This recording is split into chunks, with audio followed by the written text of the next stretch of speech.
Hello, today is Thanksgiving Day, 27th of November, 2025. As always, we start with our disclaimer, go over our calls, and then make our predictions. So remember, it's a plan. I can change it and I can be wrong. Trade at your own risk. I did say I had a lot of personal business in mid-December. Haven't made a video for a few days.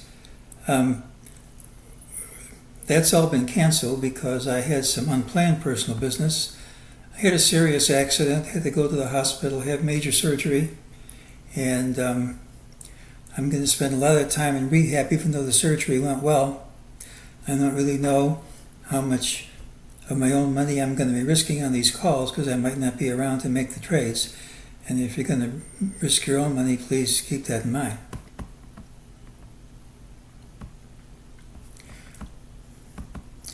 Well, we said unless we gapped and promptly overtook the high of day, we should see lower prices. We certainly gapped and overtook the high of day. Turned out to be an understatement. That's a huge rally.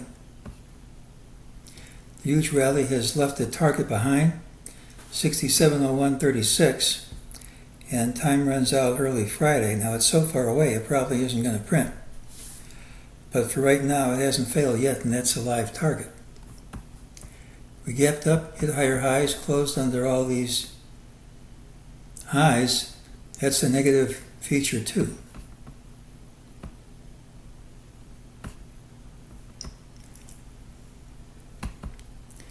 This is Tom DeMark's resistance area, bar 9. We still haven't broken through the resistance. This is Tom DeMark's support area under the TDST line. Still haven't broken through support. So far we're just vacillating between support and resistance. And our target in the 64.90-53 area remains alive. Doesn't make it right.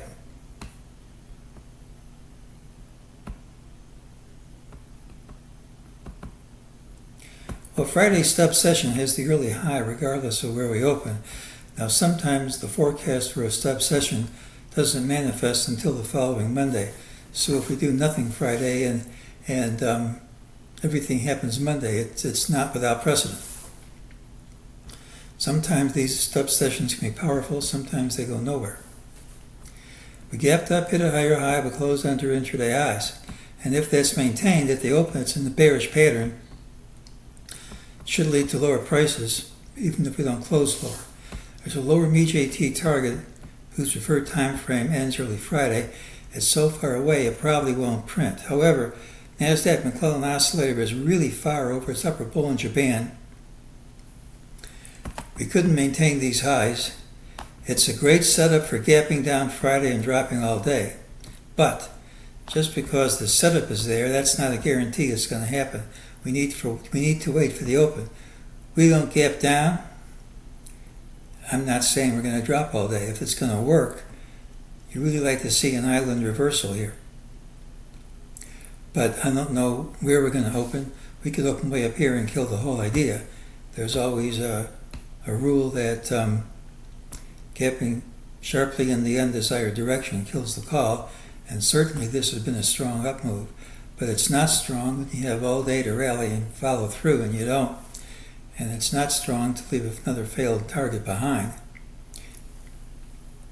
And so far, even though I think we're going to go higher before too long, I am not ruling out trading significantly lower first. And again, even though it's a negative pattern, all the negativity goes away if we gap and take this high out, and we don't know if that's going to happen or not. We'll know Friday. We don't know that now, so I'm not going to be too keen to jump on a counter-trend trade. But if we don't do that, I think it's a bearish pattern with significantly lower prices coming before the rally resumes. And that's today's call.